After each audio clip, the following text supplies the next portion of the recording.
Well, welcome to our webinar for Peace in Korea, No More War Drills.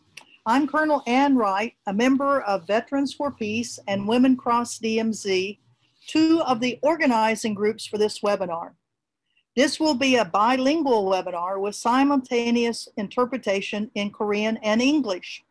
Please click the interpretation button at the bottom of your screen and select the language of your choice and mute the original, and that way you can hear the translation.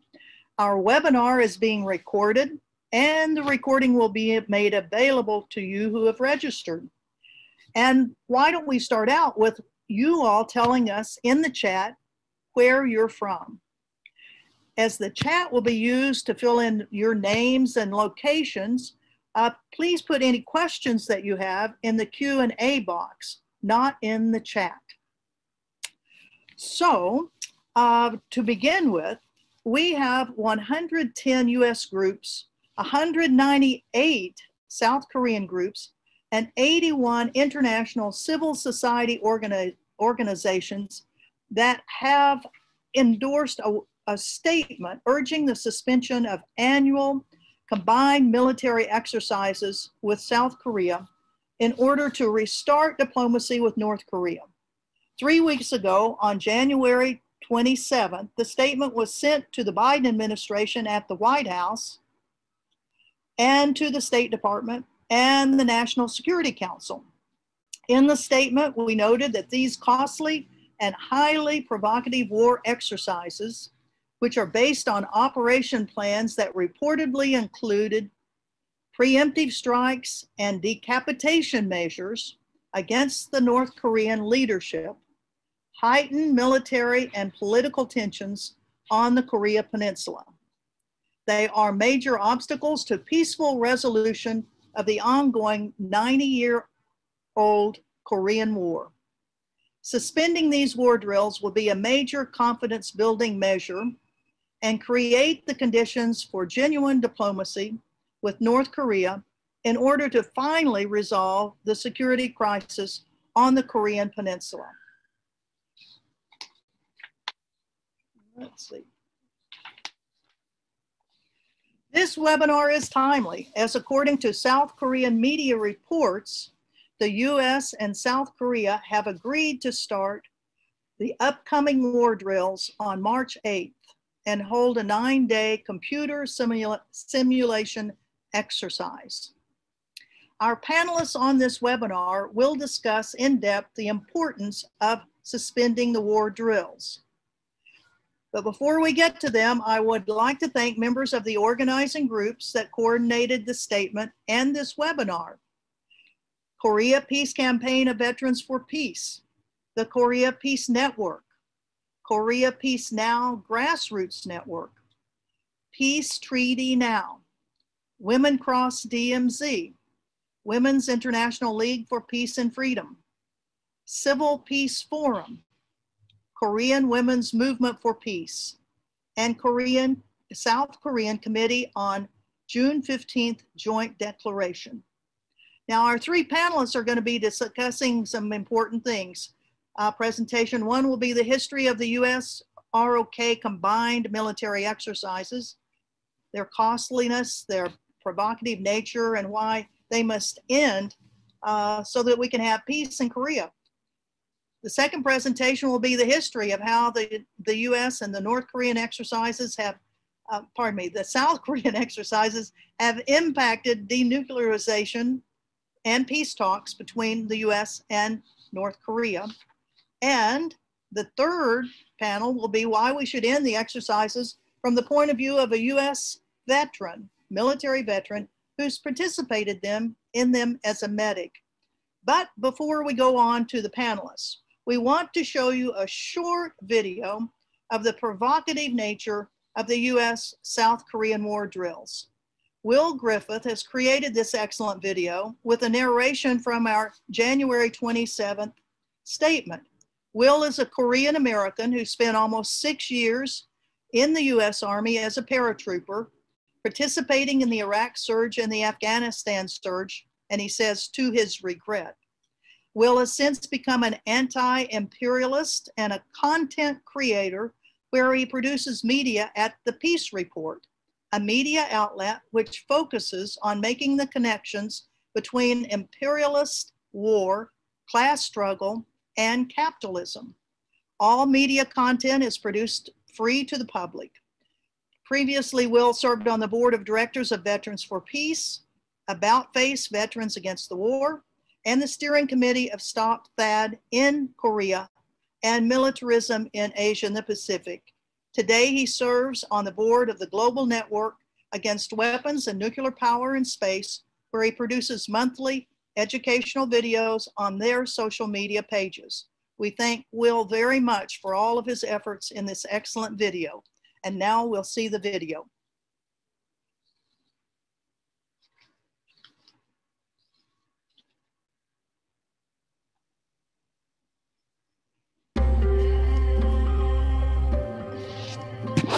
Civil society organizations in the United States, South Korea, and around the world are calling on President Biden to suspend the annual US-South Korea combined military exercises.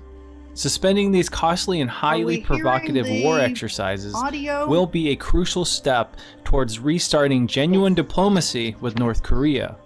It will remove a formidable obstacle to a peaceful resolution of the ongoing 70-year-old Korean War, and allow all parties to focus on other important global issues facing our nations today, such as creating a nuclear weapons-free world and resolving the current COVID-19 pandemic. In the mid-1950s, just after the Korean War, the US and South Korea began combined military exercises that prepare for war with North Korea. In the 1970s, the drills developed into large-scale exercises that mobilized considerable weapons, equipment, and the deployment of US troops stationed in both South Korea as well as US bases outside of the Korean Peninsula. 2 U.S. infantry divisions stand ready to back up the South Koreans. Close to the DMZ, astride a traditional invasion route to Seoul, is our 2nd Infantry Division, geared for instant action. Since the 2000s, these exercises have been based on operation plans that reportedly include preemptive strikes and decapitation measures against the North Korean leadership. Due to their scale and provocative nature, the annual US-South Korean combined exercises have long been a trigger point for heightened military and political tensions on the Korean Peninsula. For years, these combined military exercises have involved the use of B-2 bombers, which are designed to drop nuclear weapons, nuclear-powered aircraft carriers and submarines, as well as the firing of long-range artillery and other weapons.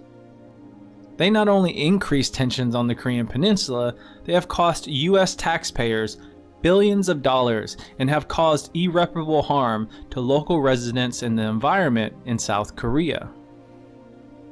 At a time when the world is facing urgent humanitarian, environmental, and economic crises, these military exercises divert critical needed resources away from our capacity to provide true human security, such as healthcare, a sustainable environment, and other priorities.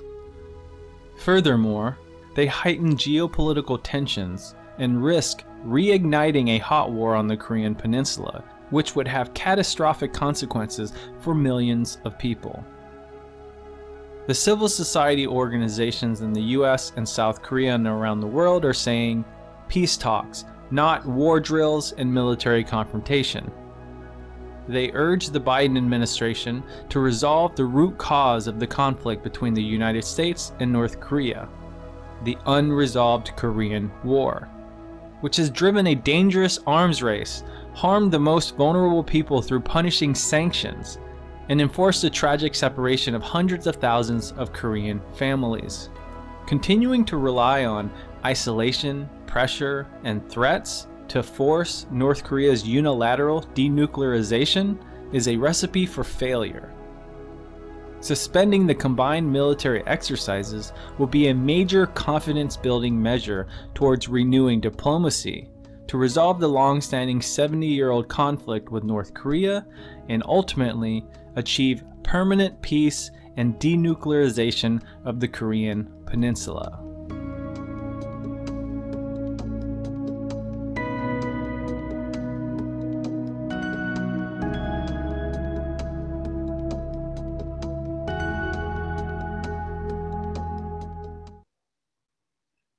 Well, we thank Will very, very much for his excellent video, and we have a shorter version video.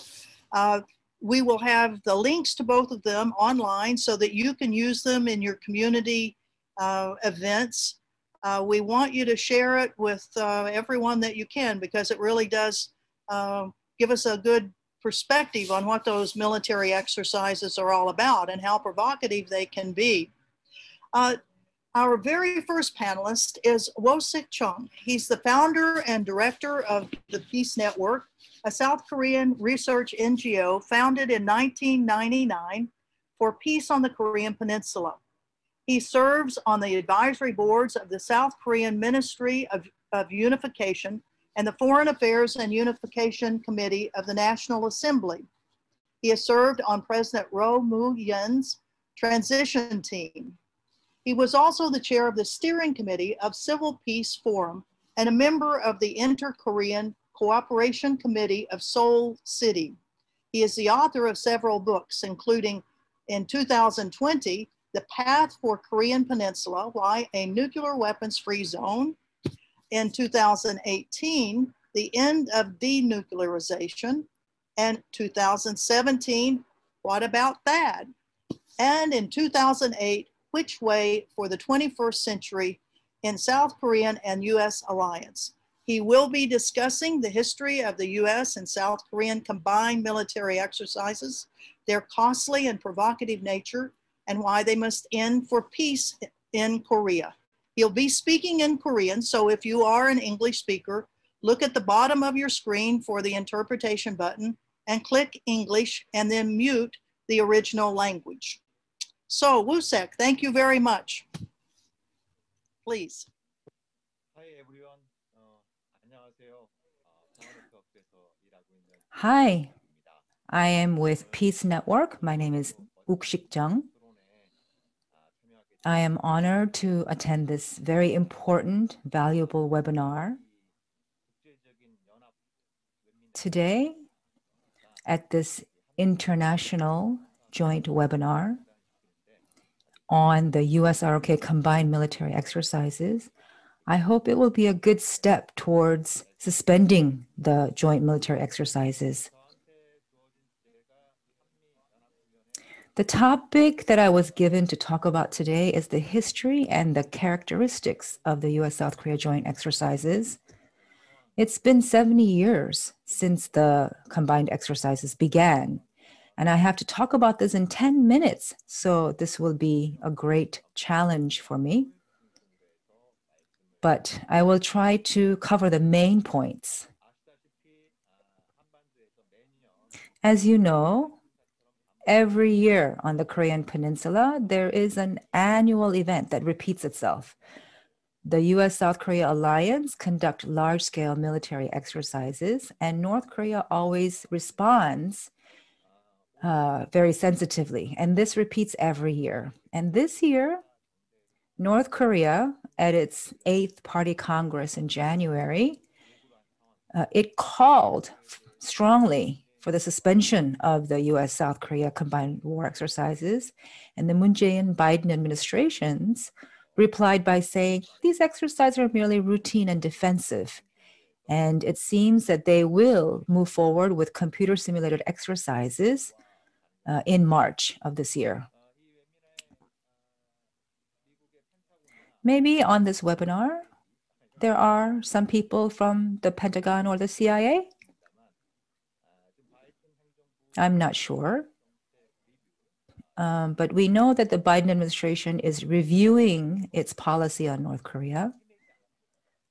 I hope you don't get too lost in this review process. By halting the combined military exercises, I hope that you will not repeat the same failure that we have made towards North Korea.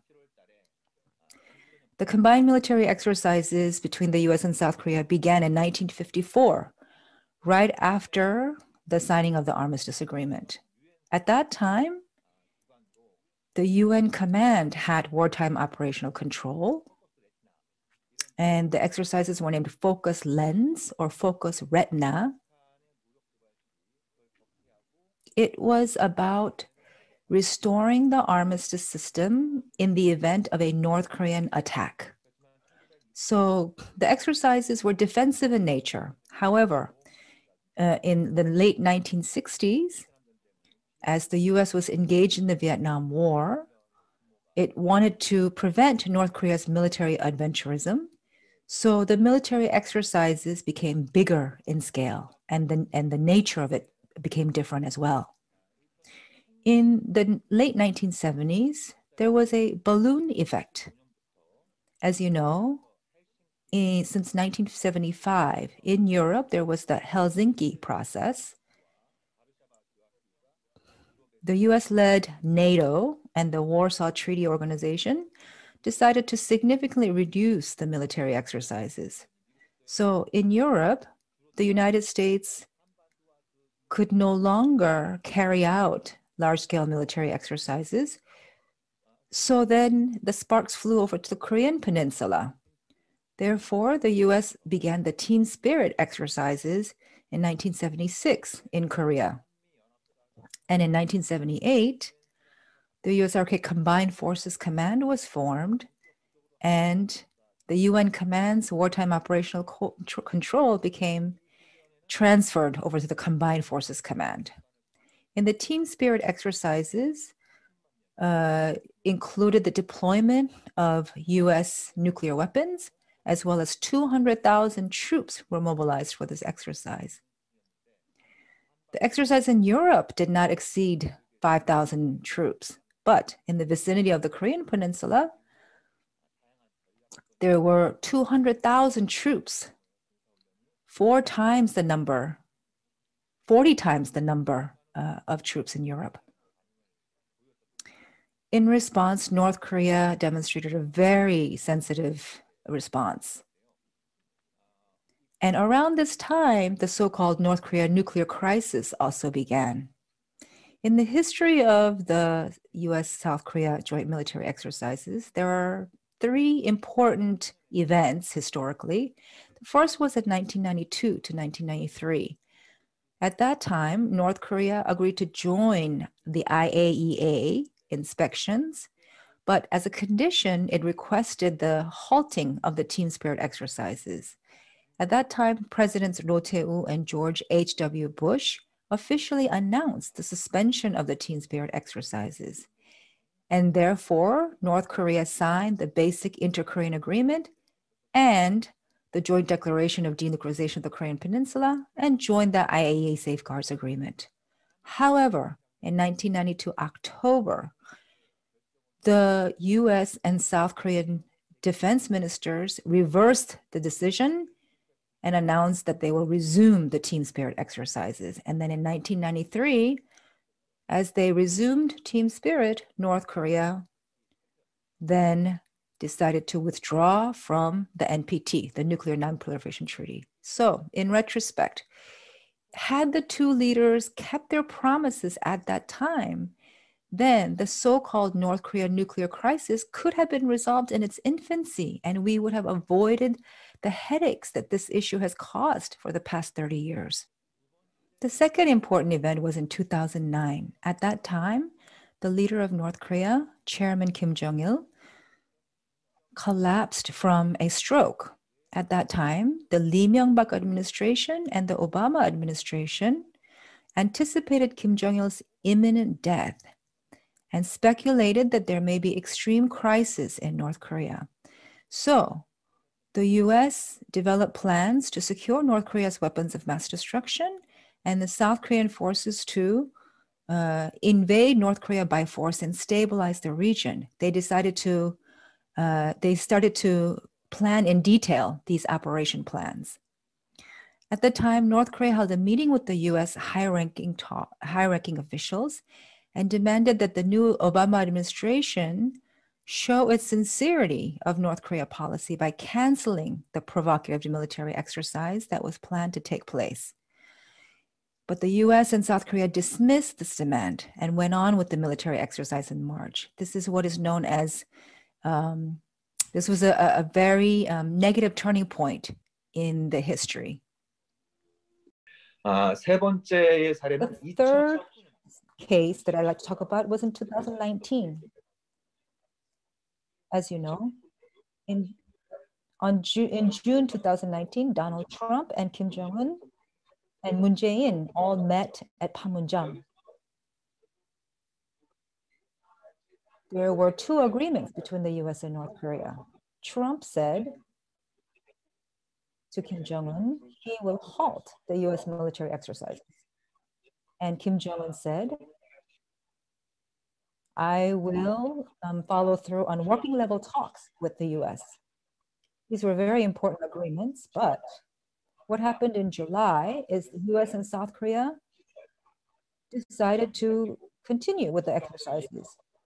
And so in response, North Korea delayed the working level talks. So looking back, had Trump followed through on his promise, then in 2019, August, the US-ROK exercises should not have taken place, and in place there should have been US-GPRK working level talks. And had that happened, then the Korea peace process would have gone on smoothly. That's what I believe. Personally, I think the Moon Jae-in administration should have accepted Trump's proposal to halt the exercises. And had that happened, then today, the inter-Korean relation would be much better than it is today.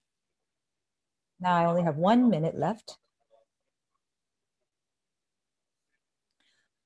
So since then, the large-scale exercises have been scaled down, but large-scale exercises happen not just in March and August, but they happen in very small scale, multiple times throughout the year. For example, in 2019, there were 186 smaller drills. In the first half of 2020, there were 100 smaller drills. And there are the Max Thunder and Vigilant Ace US-ROK air drills that also happen. There's also the US-ROK Combined Marine Corps training, the Missile Defense Integration training. So the March and April exercises are large scale. Those are the ones that we need to stop in order to restore the possibility of a peace process. Einstein said this: if you repeat the same action and expect a different result, that is unreasonable. So the US and South Korea, if they continue to resume these exercises, repeat these exercises every year, and expect a different response from North Korea, that doesn't make sense. In 2021, I hope that US-North Korea relations will improve with the suspension of the US-ROK military exercises. And I will close out now.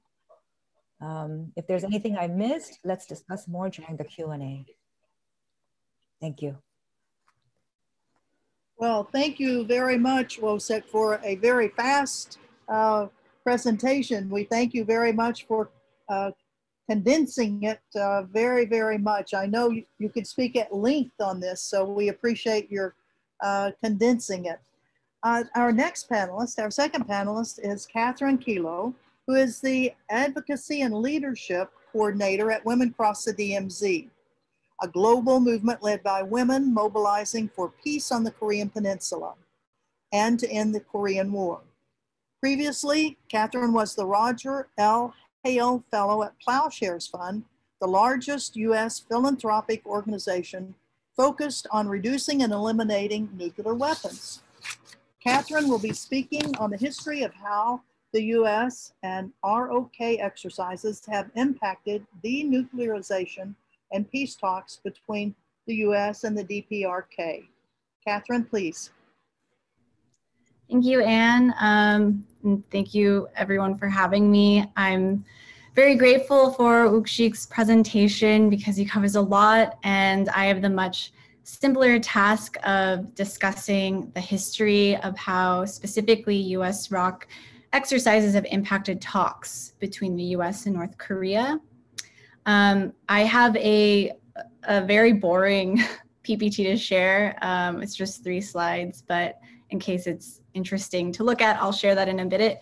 But the fact of the matter is that military exercises do contribute to crisis dynamics on the Korean Peninsula, and they have been used as a bargaining tool in nuclear negotiations. And this is really worth drawing out because it exposes a contradiction in the ways in which the US talks about the function of military exercises. So on the one hand, they are presented as defensive in nature and, serve this one purpose to maintain readiness.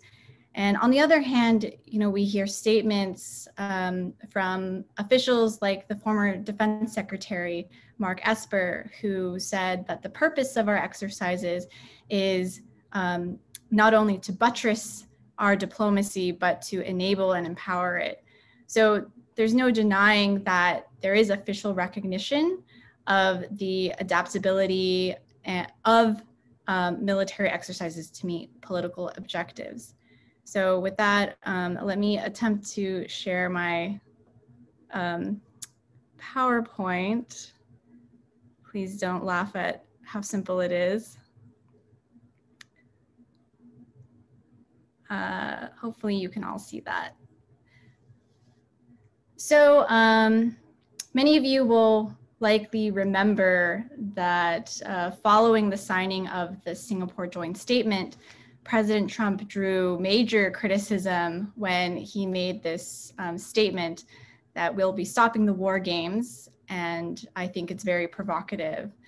This was in response to a reporter's question about the security assurances, what security assurances he would be willing to give to Kim Jong-un. And this remark ignited a major debate, especially in Washington, about the utility of US-ROK joint military exercises. How costly are they actually? Is it a worthy concession? Are they really provocative? How could he possibly call them war games? And I have some quotes here just to show that, the prevailing reaction on the one hand, which largely holds today, was one of outrage. Military exercises, again, are considered sort of non-negotiable defensive measures among Democrats and Republicans alike. We had Congress members suggesting that Trump was appealing to North Korean propaganda. You had experts concluding that Trump was essentially conceding this gift to North Korea and not getting anything in return. And we even saw remarkably a couple of senators, Senator Chris Murphy and Tammy Duckworth, actually introduce a bill to prevent Trump from unilaterally withdrawing troops from Korea in response to this comment he made. At the same time, you did have voices in support of the decision, including President Moon and other very prominent military officials. These are people who we would not typically expect to support the notion that military exercises are up for bargaining, but I think their responses help unpack this sort of taken for granted view of military exercises as purely defensive and necessary, and show that military officials, they do fall in line when there is a political mandate at the top. I think it's also worth noting just that the Trump administration's position on exercises shifted dramatically from its initial opposition to something called the freeze for freeze proposal that China and Russia had been promoting back in March of 2017. That was a proposal for North Korea to stop nuclear and missile testing in exchange for the US and ROK suspending joint military exercises. And that eventually came to pass. So to be clear, what happened in 2018 to suspend military exercises, that was not unprecedented. Military exercises have been modified throughout history to provide negotiating leverage with North Korea, specifically over the nuclear program. And in fact, and I hope that my presentation will convince you that suspending those exercises have been critical to reducing tensions and advancing diplomacy between our countries. So the most cited and well-known case is that of 1992, which Wooksik already got into. And then again, the team spirit exercises were suspended between 1994 and 1996. They were permanently canceled, but then modified exercises resumed in 1997. The decision, I just want to emphasize, for suspending those exercises was really essential for preventing a real military conflict with North Korea. At the time, North Korea had announced that it would produce weapons-grade plutonium, and in response, the United States began preparations to conduct surgical strikes on North Korea's nuclear facilities. But as former Secretary of Defense William Perry has written extensively about, the risks of provoking a North Korean military response really moved the Clinton administration to find a diplomatic solution. And that effort resulted in the 1994 agreed framework. And again, I want to emphasize just how big of a deal that deal was. It froze North Korea's plutonium production for 8 years. 8 years is a really long time to think about an agreement lasting between the US and North Korea when we can hardly get any engagement to last for more than 6 months. And that agreement was really important in that it prevented North Korea from producing enough plutonium for as many as 100 nuclear warheads.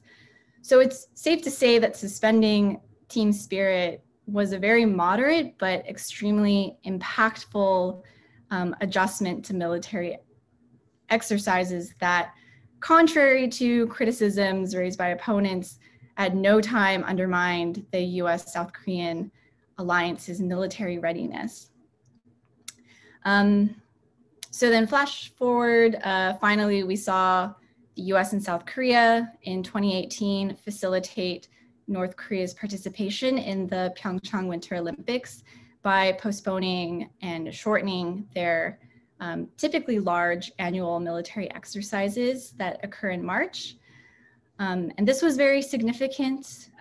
Full Eagle is a large-scale field training exercise. It is a rehearsal of maneuvers that includes air, ground, naval forces. These exercises also include scenarios that assume the deployment of THAAD, the US missile defense system, which is extremely provocative. And then Ulchi Freedom Guardian is another command post exercise that, although it's largely computerized, it still involves tens of thousands of troops.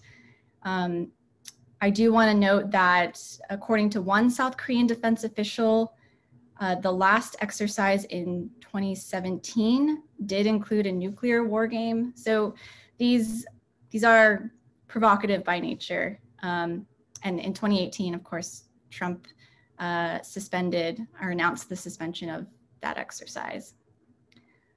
So in recent years, I just want to note that, you know, especially in 2018, experts and officials have made and put forward a lot of different proposals for modifying exercises to mitigate tensions on the Korean Peninsula. So these have ranged from total suspensions, reductions, redesigning the exercises, providing forms of assurances to North Korea. And whatever you think about those different proposals, the point is that military exercises are not sacrosanct. They can be, as they have been, adjusted to meet political or diplomatic objectives. So my final, I guess, point is that going beyond using military exercises as, sticks and carrots, there is a good case for continuing to suspend them outside of active diplomatic engagement. And that's because these drills are proven to raise tensions. They do not deter North Korea, and they have actually failed to prevent North Korea from developing nuclear weapons and ballistic missiles. I have here this very new paper by a couple of scholars at Stanford who find that all that I'm saying is statistically accurate. I'm not a big data person, but if you're into that kind of analysis, then this paper is for you. I wanted to highlight it because, for one, it's just another indicator of how people are really seriously confronting the idea that military exercises are provocative. And secondly, this is one of the most comprehensive analyses I've seen to recognize North Korea's, on balance, appropriate responses to the level of threats that US-ROK military exercises pose. So the authors, just in short, they use a lot of models and statistical tests out of North Korea's responses to different exercises. They look at KCNA statements, actions that actually occur with border incidents, timing of missile and nuclear tests, to find that North Korea actually responds with belligerent behavior, that these exercises are perceived as a legitimate threat, and they invite a reciprocal demonstration of resolve on the part of North Korea.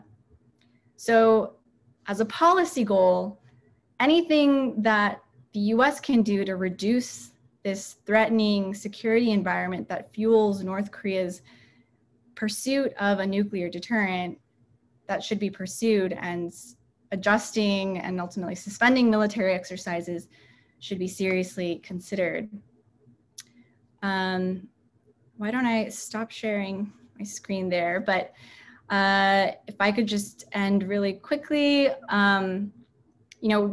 what needs to be done? I think that's the big question. What is the next step here? I think for us to really foster a positive environment for dialogue and to maximize the potential to carve out a new functional relationship with North Korea, the Biden administration does have an early opportunity by calling off the large-scale exercises that are slated for this spring. It may be, politically sensitive, but I think in practical terms, it would be an extremely low-cost act that would reap dividends. So I think I've talked enough, but happy to answer Q&A later. Well, thank you very much, Catherine. That was very, very informative, and I'm sure we're going to have lots of good questions about it. Thank you. And to all of our attendees here, we have 211 attendees, which is a very good number. We thank you for your interest. Our third panelist is Jovanni Reyes. Jovanni enlisted in the U.S. Army in 1993 and deployed to the Balkans in 1996 as a part of NATO's first ever military intervention, which culminated in the dismemberment of Yugoslavia into 6 states.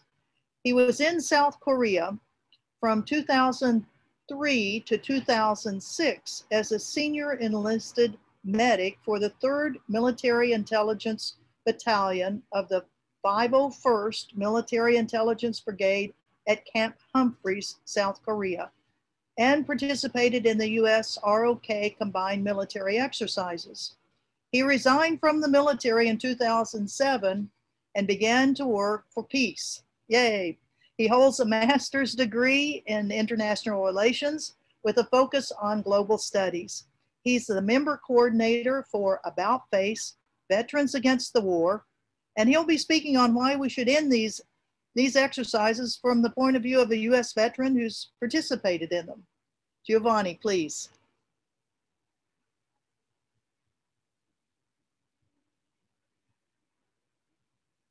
I think you're muted, but okay.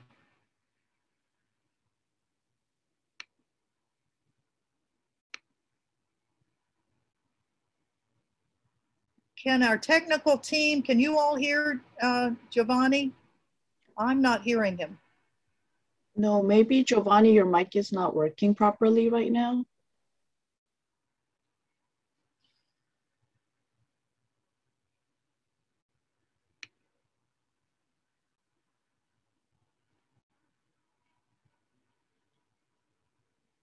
And maybe hit the interpretation button and make sure it's on either off or on English.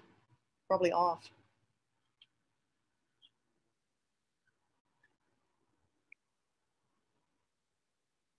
There, yeah, now you're on. Great. Sorry.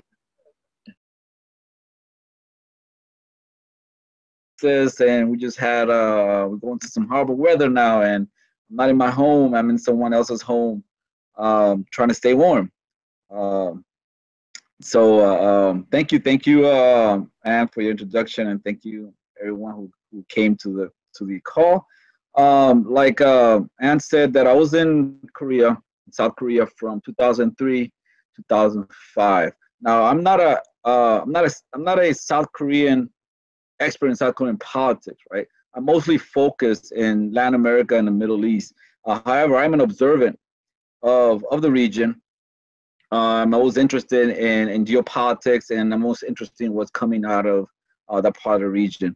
I lived as an occupier in South Korea for almost 2 years, from 2003 to 2005. I was stationed in Camp Humphreys, which will become later the largest military base in South Korea.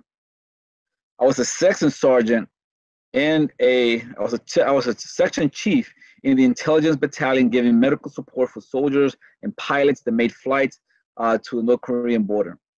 I was assigned 3 American soldiers under me, and I also had support from Katusa soldiers. Now, Katusa soldiers are what's called Korean augmentee to U.S. Army. So they're Korean soldiers that are augmented to the U.S. military. I stayed in Korea for this long. Usually soldiers go for 1-year rotations, but I stayed there this long because Korea will be my last duty station in the military. I was in the military for 14 years, and during that time, that's when the invasion of Iraq occurred. And I already made up my mind that I would not participate in this crime of the invasion of Iraq and the war against Iraqi people. So I left the military out of South Korea. So I did participate in Fall Eagle. I was the time I was there in Fall Eagle was in March 2004. This is a week-long military exercise. Large scale. It's Korean-wide combined arms war games with thousands of troops participating in them. Its purpose is to simulate a mock all-out war against North Korea, or with North Korea. However, for North Koreans, these war games are a simulation of an invasion of their homeland, bringing back memories of the horrors of the Korean War. It combines all 4 branches of the U.S. military, stationed in South Korea, also stationed in surrounding areas like Guam and Japan, and it also deploys soldiers from the U.S. mainland into Korea. The Republic of Korean Armed Forces, the ROK Army, they're also integrated into the American military. In fact, right, in the event of a war, the ROK Army will be fully under the American control, which brings questions to Korean sovereignty and Korean control of its military. I participated in Fall Eagle military from 2004. It was no part. But I was in no part in the operational level. My experience in these war games was from the ground level. These are highly compartmentalized exercise or functions, meaning that people do their area, do their work, and you don't really know what other people are doing. You don't really see the full picture of what's happening. You just focus on your area. Since I was in the military intelligence unit, most of my work was situational. It was computerized. It was usually at the most people work from the already work from their already places of work. Most of us really didn't stop what we were doing in the first place. The only thing that changed was our dress uniform, because now we're like combat fatigue with the Kevlar, with our weapons, with everything, and now the operation was continuous operation. So that means that we're 24 hours operating for that week-long exercise, and we had to break down into shift work, right?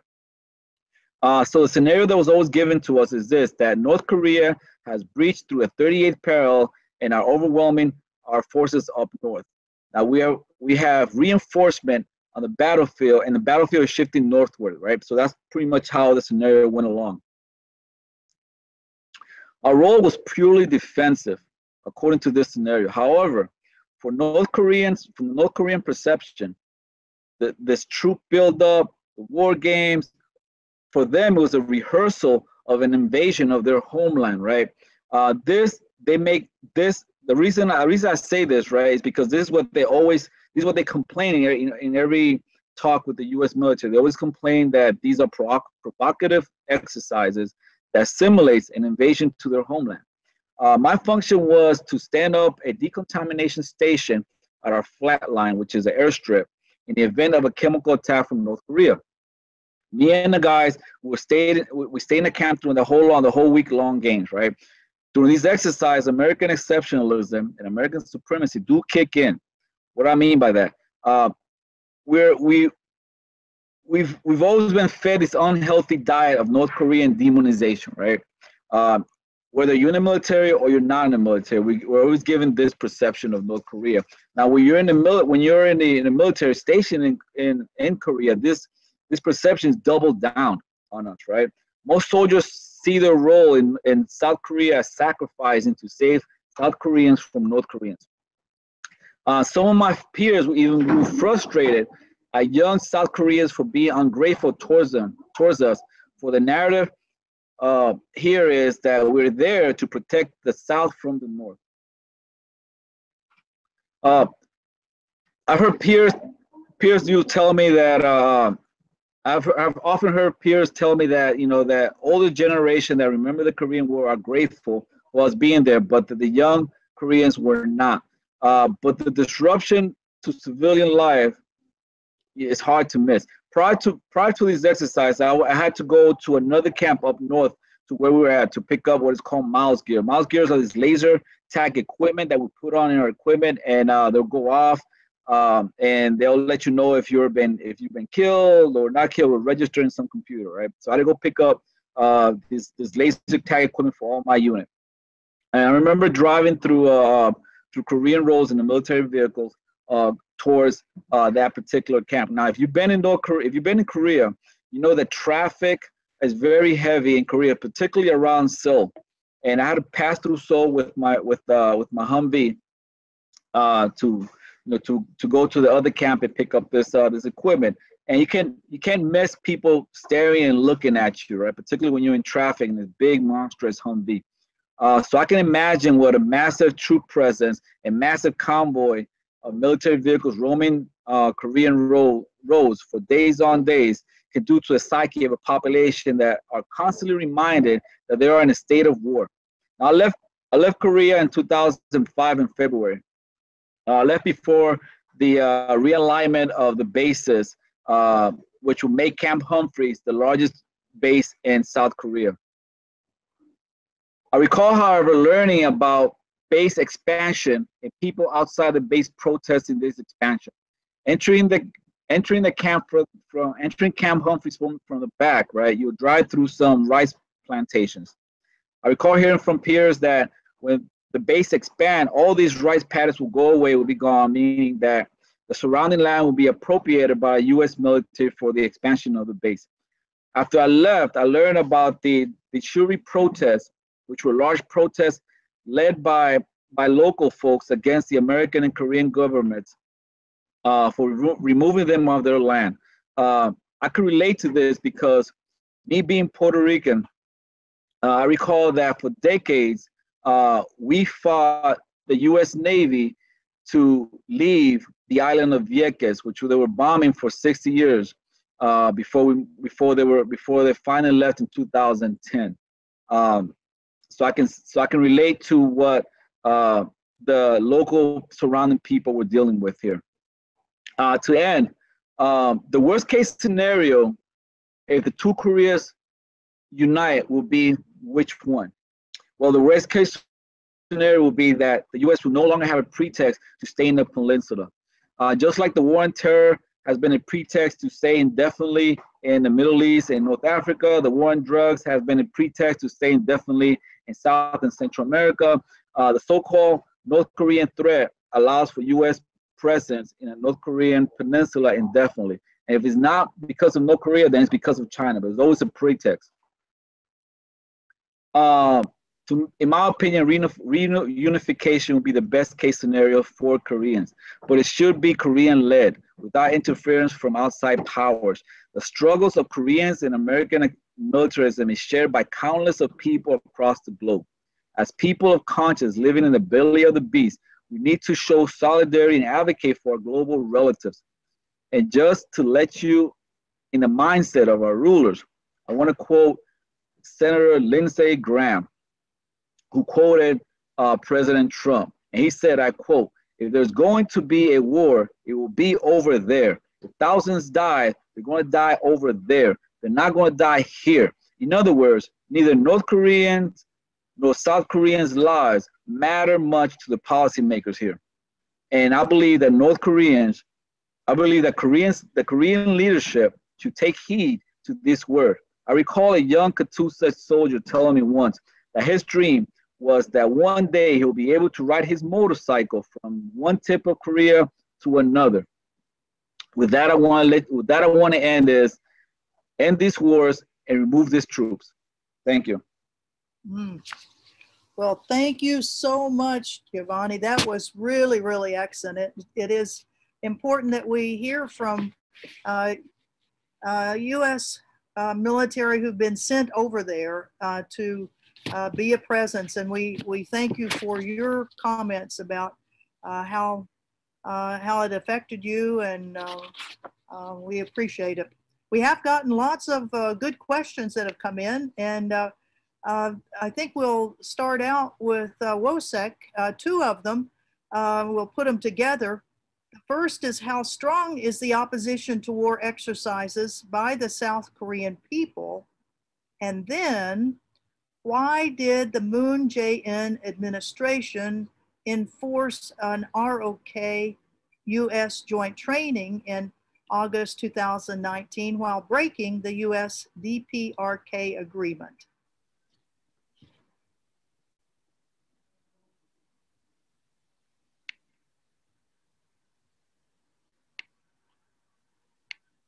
So if Wooksik could answer that with the translations.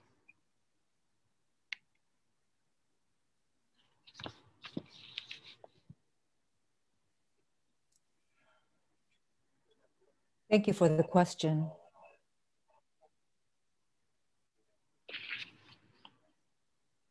On opposing the US-ROK combined war drills, there are actually lots of opinions in South Korea, including myself and other South Korean peace activists.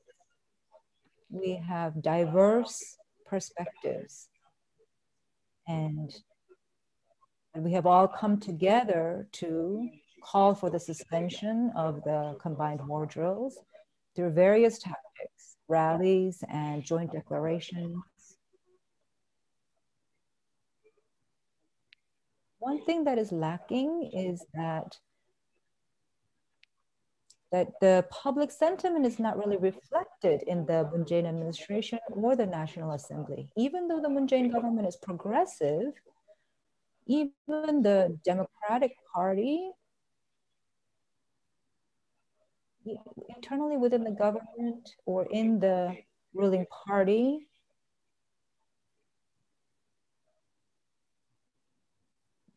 they don't believe, there's very small voice of people calling for the suspension of the war drills. So I hope this webinar will actually send a meaningful message to the South Korean politicians and the government. On the second question, 2019, in June, Trump said to Kim Jong-un that he will halt the exercises. But why in August did they resume the exercises? At that time, the Moon Jae-in government had a very important priority, which was the transfer of the wartime operational control from the US to South Korea. Right now, the US-ROK commander has wartime operational control.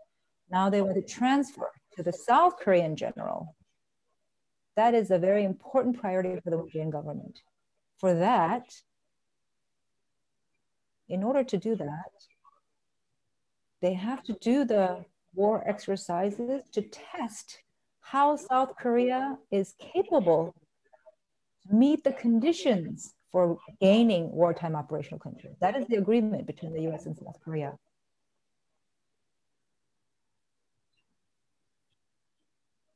So for peace in Korea, they have to scale back or halt the exercises. However, for operational control transfer, they're saying we have to do the war drills. So that's a contradictory position. And unfortunately, what the Moon Jae-in government chose to do is to continue the exercises to facilitate the wartime operational control. The other thing is, Trump did promise to halt the exercises, but he did not actually follow through on the promise. Why?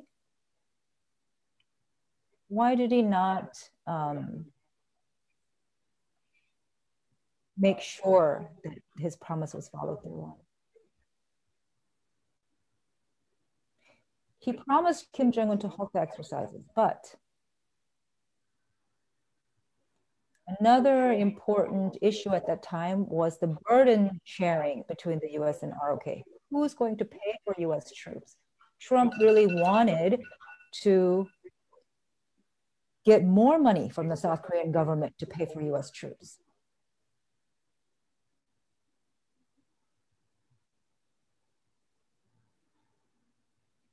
So had they halted the military exercises, they should have held the working level talks between US and DPRK. But Trump also had the agenda of pressuring the South Korean government in order to get more money to pay for US troops. So in conclusion, Moon Jae-in government wanted the transfer of the wartime operational control. And for Trump, his priority was pressuring South Korea to get more money for US troops. So that is why in 2019, August, they missed a very important opportunity for the peace process in Korea. And the relationship started to deteriorate from that point on. I hope that was a sufficient answer. Well, thank you very much. Yeah, the whole issue of operational control of South Korean forces is, of course, key to the sovereignty issue. And so that, it plays the big role in it now. Thank you. We have a question for Catherine. Could you update us on the US Congress, and do we have members of Congress that are supportive of peace on the Korean Peninsula? Yes, we do, in fact. So in 2019, back when we started to see some real possibility of peace between the US and North Korea. I know it sounds so far away now, but it felt really palpable then.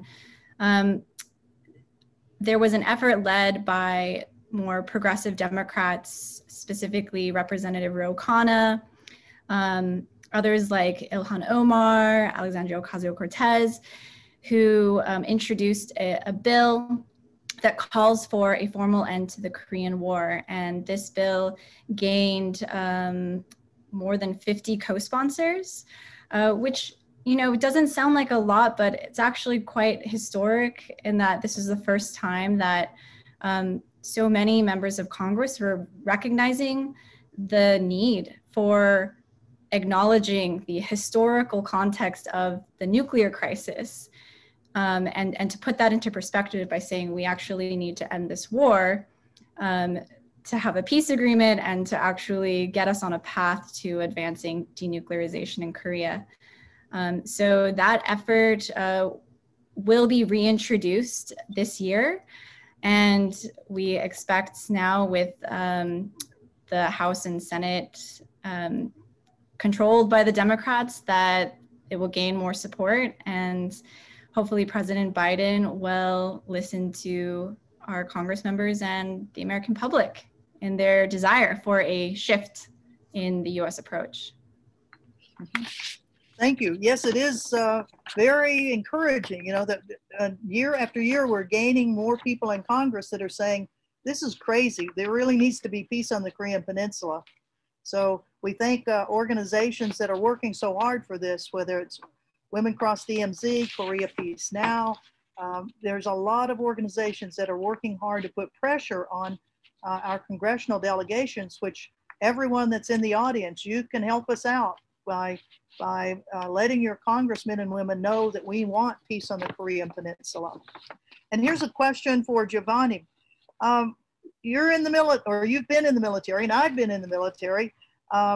We know that there are mistakes that our military forces make. Our individual soldiers make mistakes. They have accidents.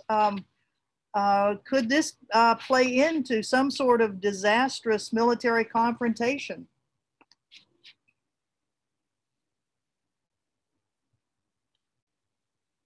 So of course it would. I mean, most people, I mean, wars are easy to start, but they're hard to stop. You know, they're hard, you know, it's easy to start them, but you don't know how to end them. And a lot of people, when these war makers, you know, when they make these calculations, you know, they assume, you know, they're extending some political objective, but they don't really know how it's going to end. I mean, case example here is the war in Iraq. You know, the war in Iraq, it was assumed it was going to be easy. Saddam's military was pretty much a shell of what it was. So the U.S. troops were supposed to march in, and boom, it was going to be over, and Iraq was supposed to be the next Germany or Japan or whatnot. That's what Condoleezza Rice was talking about, that, you know, that's what's going to happen. Well, what happened, it just dragged on for years after years after years after years after years, and you don't really know how to stop it. So miscalculations are often do lead to war, and people who are optimistic about how these wars, these intentions or the intents of these wars to gain some type of political objective or leverage, they sometimes miscalculate the effects, you know, and a lot of times it's a boomerang effect, you know, and a lot of times is what is called blowback, you know, unintentional things will happen afterwards, you know. Mm-hmm. Well, that's right. The unintentional consequences of political decisions that have been made are extremely dangerous and kill a lot of people. Another question for Wooksik. Is there any evidence that North Korea conducts or has conducted military exercises that simulate an invasion of or an attack on South Korea that would really justify the US and the ROK conducting what they call defensive exercises?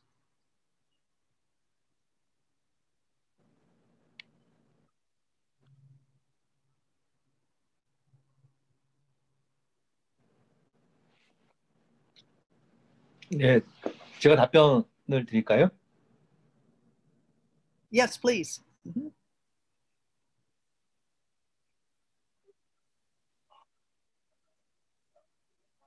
The combined exercises are based on an operation plan.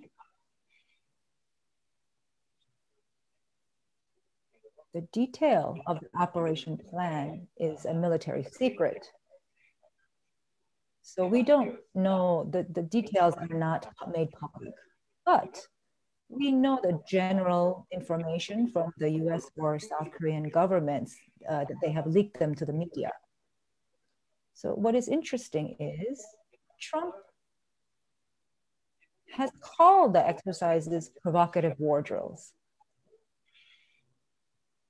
And the Moon Jae-in government has said they are defensive. As a South Korean, I want to trust Moon Jae-in more, but on the exercises, I think Trump's comment is more close to the truth.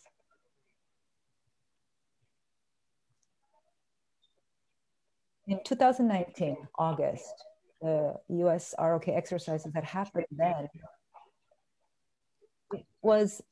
it included plans to restore order in North Korea.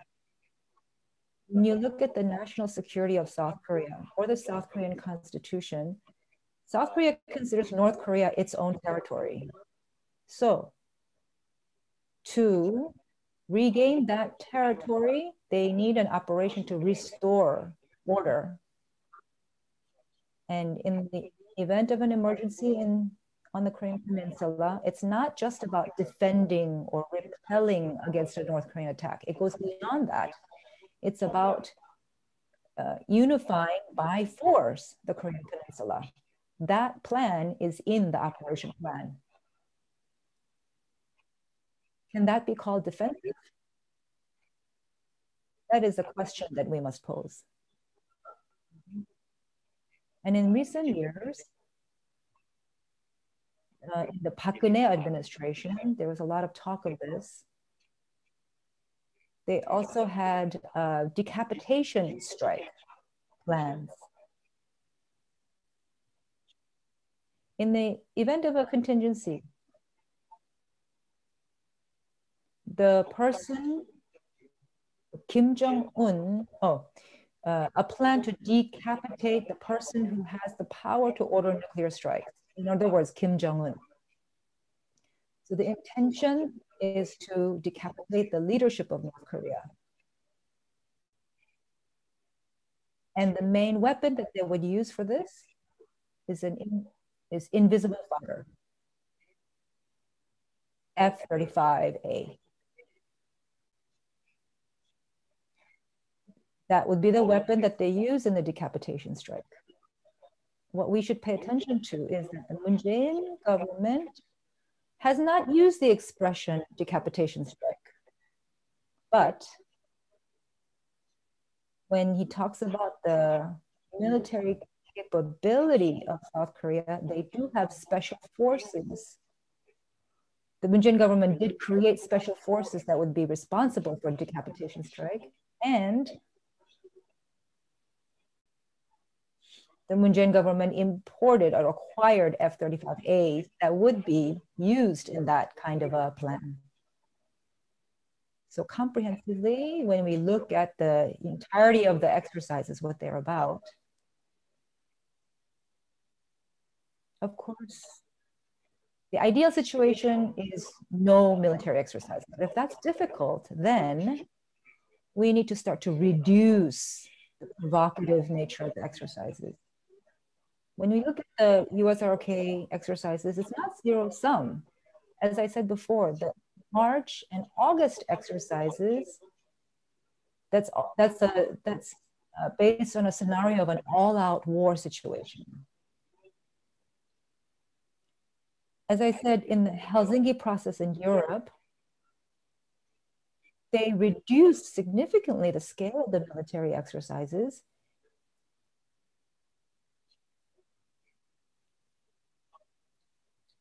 And their intention was to prevent situations of provocation through communication, through military dialogue. So what I want to say is small-scale drills may continue for now, but the large-scale exercises in March and August that is based on a scenario of an all-out war scenario that includes plans for occupation of North Korea, that is what we need to halt. And just like the Helsinki process in Europe, We need to have dialogue with North Korea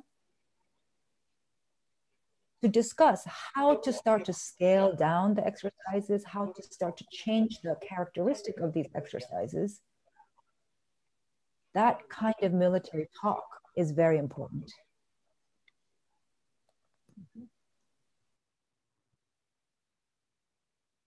Well, thank you very much. Catherine, here's a question for you. Have we received any response to our letter to the Biden administration? And also, could we add a paragraph in the new Korea resolution at the Congress asking for an end of the joint US-ROK war drills? So I don't believe that there has been an official response to the letter, unfortunately. But as far as the, adding a paragraph in the new Korea resolution, that's out of our hands, I think. There's only so much we can advise them to do. I would be very surprised if they decided to add a new clause like that in. For a lot of reasons, I think it would make it difficult to get the previous co-sponsors to re-co-sponsor. If it changed significantly, it would raise some questions. But that's not to say that constituents shouldn't press for suspending exercises or call on their members to raise this issue of how they are provocative. So that goes without saying. But as far as actually asking them to revise the bill that they've introduced, I'm not sure we have as much power there. Thank you. I agree with you. I think we can certainly recommend, but whether or not the congressional staffers and then the congresspersons themselves will go along with it, but they will if they get enough pressure, as you say, from their constituents. Here's a question for Jovanni. So the U.S. military says it needs to practice all of these war-making skills. Is there any other place they can practice besides in South Korea and right up next to the North Korean border? Well, in my biased opinion, should practice in the United States, you know, nowhere else, you know. So yeah, so I mean, like I said earlier, right? The roadblock here to Korean unification is American presence there. Anytime there is a leadership, Korean leadership, that tries to take the lead in establishing talks with the North Korean counterpart, is always undermined by something, you know, by all of a sudden some type of crisis happens, you know. There's always something that undermines this type of approachment, this rapprochement with the North Korean counterpart. I mean, I believe, with my limited understanding of Korean history, the Korean people have been one people, one nation for centuries, at least going as far as, you know, the 12th century or so, right?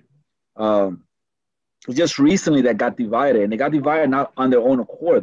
There became two Koreas after the Second World War, and it was divided by two outside powers, the Soviet Union and the United States. So, in my opinion, the United States has no business in South Korea. South Koreans should resolve their issues amongst themselves, with their own sovereignty, with their own, you know, with their own, what I'm looking for, with their own capacities, you know, without interference from other powers.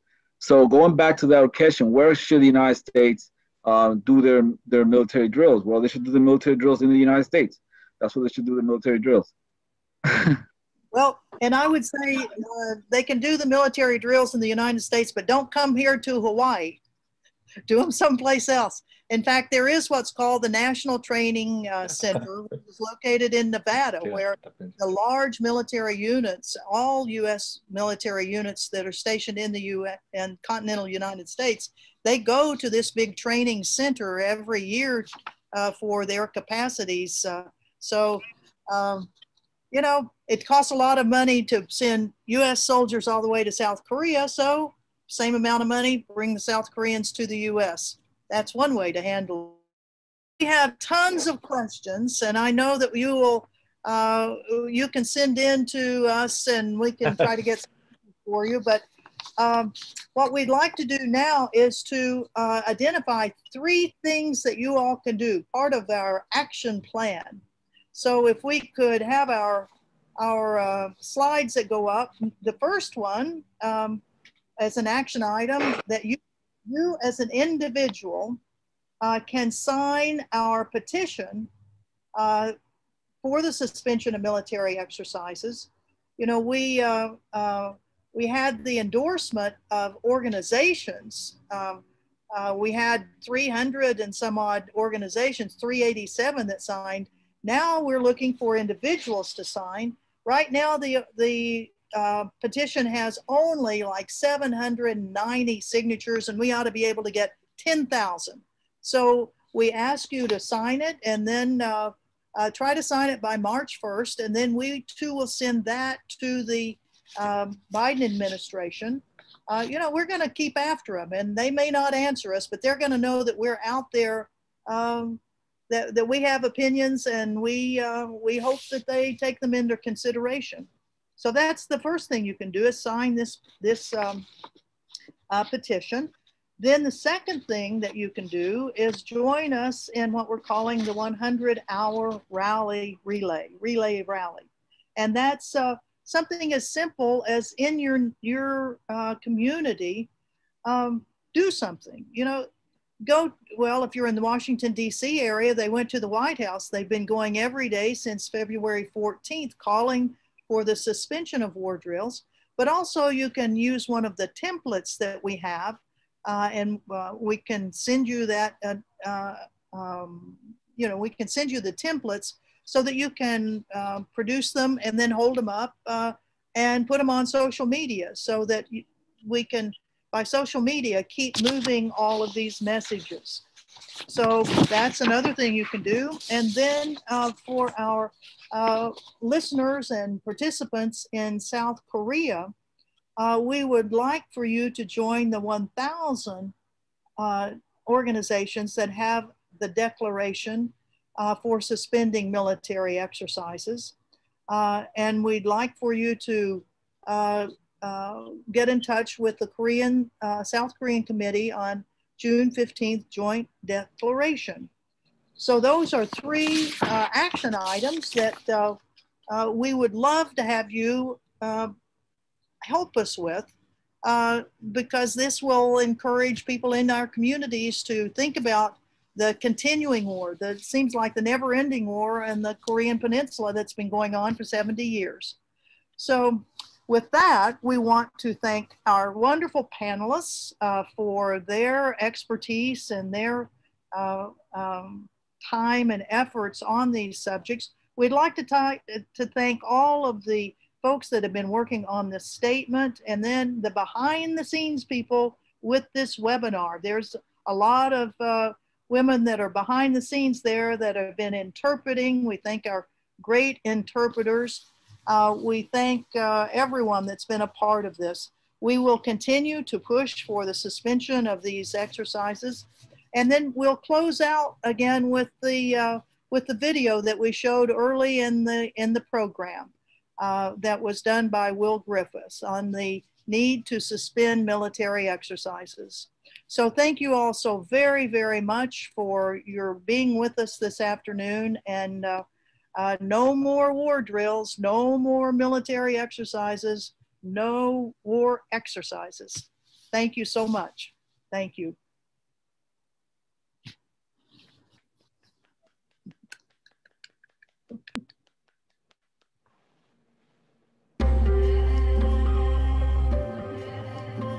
Civil society organizations in the United States, South Korea, and around the world are calling on President Biden to suspend the annual US-South Korea combined military exercises. Suspending these costly and highly provocative war exercises will be a crucial step towards restarting genuine diplomacy with North Korea. It will remove a formidable obstacle to a peaceful resolution of the ongoing 70-year-old Korean War, and allow all parties to focus on other important global issues facing our nations today, such as creating a nuclear weapons-free world and resolving the current COVID-19 pandemic. In the mid-1950s, just after the Korean War, the US and South Korea began combined military exercises that prepare for war with North Korea. In the 1970s, the drills developed into large-scale exercises that mobilized considerable weapons, equipment, and the deployment of US troops stationed in both South Korea as well as US bases outside of the Korean Peninsula. 2 U.S. infantry divisions stand ready to back up the South Koreans. Close to the DMZ, astride a traditional invasion route to Seoul, is our 2nd Infantry Division, geared for instant action. Since the 2000s, these exercises have been based on operation plans that reportedly include preemptive strikes and decapitation measures against the North Korean leadership. Due to their scale and provocative nature, the annual US-South Korean combined exercises have long been a trigger point for heightened military and political tensions on the Korean Peninsula. For years, these combined military exercises have involved the use of B-2 bombers, which are designed to drop nuclear weapons, nuclear-powered aircraft carriers and submarines, as well as the firing of long-range artillery and other weapons. They not only increase tensions on the Korean Peninsula, they have cost US taxpayers billions of dollars and have caused irreparable harm to local residents and the environment in South Korea. At a time when the world is facing urgent humanitarian, environmental, and economic crises, these military exercises divert critical needed resources away from our capacity to provide true human security, such as healthcare, a sustainable environment, and other priorities. Furthermore, they heighten geopolitical tensions and risk reigniting a hot war on the Korean Peninsula, which would have catastrophic consequences for millions of people. The civil society organizations in the US and South Korea and around the world are saying peace talks, not war drills and military confrontation. They urge the Biden administration to resolve the root cause of the conflict between the United States and North Korea, the unresolved Korean War, which has driven a dangerous arms race, harmed the most vulnerable people through punishing sanctions, and enforced the tragic separation of hundreds of thousands of Korean families.